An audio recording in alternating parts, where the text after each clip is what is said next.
তারাবির নামাজের জামাত চলাকালীন সময় পিছনে এশার নামাজ জামাতে করা যাবে কিনা, বাসায় মেয়ে ও স্ত্রীকে নিয়ে জামাতে নামাজ পড়াকালীন সময় একামতের প্রয়োজন আছে কিনা। দুইটা প্রশ্ন এখানে। প্রথমটার উত্তর হলো, হানাফি থট অনুযায়ী, বাংলাদেশি বেশিরভাগ মানুষ হানাফি থট ফলো করেন। হানাফি থট অনুযায়ী ইমাম যদি নফল বা সুন্নত পড়েন তাহলে মুক্তাদি ফরজের নিয়ত করতে পারবেন না, কারণ নবী সাল্লাল্লাহু আলাইহি ওয়াসাল্লাম বলেছেন, আল ইমামু যামিনুন ওয়াল মুক্তাদি ওয়াল মুআযযিনু মু'তামানুন।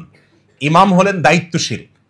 এখন ইমাম যদি সুন্নত নামাজ পড়ে আর মুসল্লি মুক্তাদি তিনি যদি ফরজের নিয়ত করেন, তাহলে যিনি সুন্নতের নিয়ত করেছেন তার নামাজটা যে কোনো সময় তিনি চাইলে ভাঙতে পারেন, যদিও ভাঙলে আবার হানাফি মাযহাবে কাজা করতে হবে, কারণ নফল নামাজ।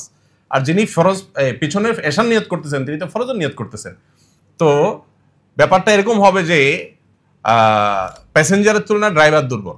এই জন্য হানাফি থটের ওলামা ইকরাম বলেন যে না, এটা করা যাবে না, বরং এশা তিনি একা পড়ে প্রয়োজনে তারাবিতে যোগ দিবে।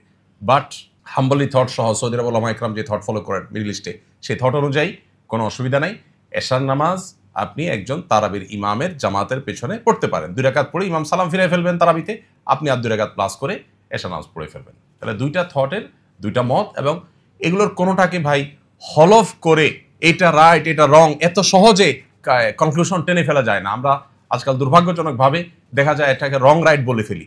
এটা গবেষণাগত মত পার্থক্য স্কলারদের, আমি দুইটাই ক্লিয়ার করে আপনাদেরকে বললাম। একটা অন্যায় তো বাংলাদেশে 1999 জন বাপ মা করেন। বেশিরভাগ বাবা মা এই জায়গায় এসে ভালো মানুষের পরিচয় দিতে পারেন না, মুসলমানের পরিচয় দিতে পারেন না। কিয়ামতের ময়দানে বহু হাজী সাহেব বাবা, বহু গাজী সাহেব বাবা, বহু দাড়িওয়ালা বাবা, বহু তাহাজ্জুদ গুজার বাবা, বহু নেকামলকারী বাবা, বহু দানকারী বাবা, বহু কোরআন তেলাওয়াতকারী বাবা, বহু জিকিরকারী বাবা, বহু নেককার বাবা, বহু মসজিদ প্রতিষ্ঠাকারী বাবা, বহু মাদ্রাসা প্রতিষ্ঠাকারী বাবা, বহু আলেম বাবা আল্লাহর কাছে ধরা পড়ে যাবে এই একটা জায়গাতে যে ছেলেকে সম্পদ দিয়েছেন, সম্পদে মেয়েকে দিয়ে যান নাই, নিজে যে জীবিত থাকতে অন্যায় করে গেছেন, সেটা হলো সম্পদ থেকে মেয়েকে বঞ্চিত করা। মনে করে যে মেয়েকে দিলে লাভ কি, এটা তো পরের বাড়িতে চলে যাবে, ঠিক না? অথচ আল্লাহ রাব্বুল আলামিন বলেছেন, আবাউকুম ওয়া আবনাউকুম লা তাদরুন আইয়ুহুম আকরাবু লাকুম নাফআ। তোমাদের সন্তান, তোমাদের পিতামাতা কে তোমাদের কত বেশি উপকারে আসবে তোমরা জানো না। আল্লাহ তাআলা যে সম্পদে ভাগ দিয়েছেন সেই ভাগ অনুযায়ী সবাইকে দিয়ে দিবে। ফরিদাতুম মিনাল্লাহ, এটা আল্লাহর পক্ষ থেকে নির্ধারণ করা, আল্লাহ নির্ধারণ। আল্লাহ শুরুতে বলেছেন, ইউসিকুমুল্লাহ ফি আওলাদিকুম, তোমাদের সন্তানদের ব্যাপারে আল্লাহ ওসিয়ত করছেন। আল্লাহ মালিক হয়ে, সৃষ্টিকর্তা হয়ে অর্ডার করছেন, এটা না বলে আল্লাহ বলছেন ওসিয়ত করছেন, সেটাও অর্ডার। কিন্তু এই শব্দের মাধ্যমে এক ধরনের আবেদন আছে, এর মধ্যে এক ধরনের আবেদন আছে। আল্লাহ ওসিয়ত করছেন সম্পদ বন্টনের ক্ষেত্রে, এটা আল্লাহর নির্ধারণ, খবরদার এটা তুমি এটাকে চেঞ্জ করার ইখতিয়ার তোমার রাখো না। তোমার সম্পদে তোমার ছেলের যদি 1 আনা হক থাকে, মেয়ের 8 আনা আছে। তোমার ছেলের যদি 50 টাকা হক থাকে, মেয়ের 25 টাকা আছে। আপনার ঘরে জন্মগ্রহণ করেছে, সে আপনার সন্তান, তার পাওনা হয়ে গেছে, এটা আপনাকে দিতে হবে। এমনকি সে যদি আপনার কথা না মানে, সে আপনার প্রতি খেয়াল না রাখে, তারপরও তাকে হক দিতে হবে। এটা আল্লাহর নির্ধারণ, আপনি এটাকে চেঞ্জ করার কোনো অধিকার রাখেন না। কথা কি বুঝাতে পারছি ভাইরা আমার? আপনার মেয়েকে আল্লাহ তাআলা সম্পদে যে অধিকার দিয়েছেন সেটা দিতে হবে। বাংলাদেশে জমির দলিলগুলো যাচাই করে দেখেন, চেক করে দেখেন, কয়টা দলিলে দেখবেন মেয়েরা মালিক? সব ছেলেরা। মেয়েদের প্রতি আমরা অত্যাচার করছি, অবিচার করছি, তাদের অধিকার দিচ্ছি না। তাদের অধিকার দিতে হবে। বাবারা, বান্দার হক বড় ডেঞ্জারাস, বড় ডেঞ্জারাস।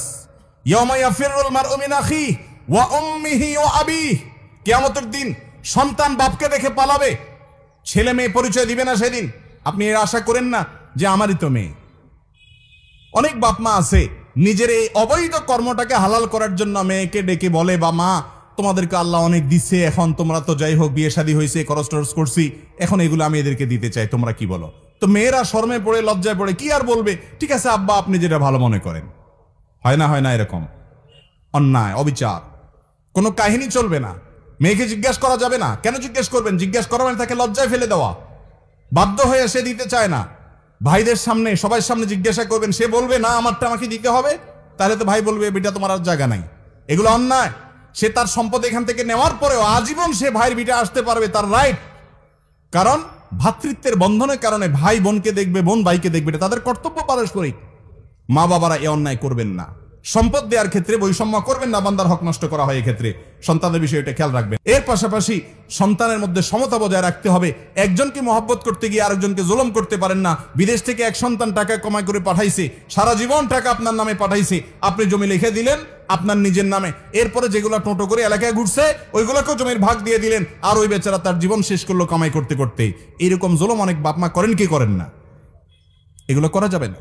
ইনসাফ করতে হবে, যার যতটুকু হক তাকে ততটুকু দিতে হবে।